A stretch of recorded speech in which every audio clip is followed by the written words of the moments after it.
Well, right now, there is a real tsunami danger on the Pacific coast of Chile following a powerful earthquake in Russia, while the threat has lessened on the U.S. Pacific coast.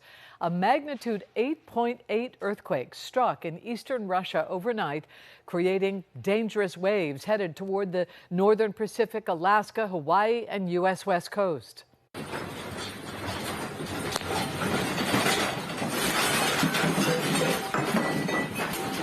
That was Russia, where a kitchen shook violently during the quake. In Honolulu, you see there was a scramble to seek higher ground.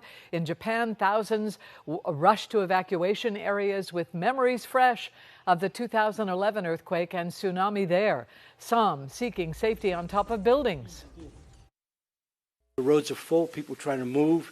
We ask you to stay calm, cooperate, and get to high ground. We decided to go to elevated ground, and it's kind of just where it's taken us so far. We've passed a couple other gas stations that you can't even get in them. In Russia, emergency responders rushed to a damaged kindergarten after the front of the building collapsed. Reportedly, no children were inside, and incredibly, worldwide so far, no major injuries are being reported.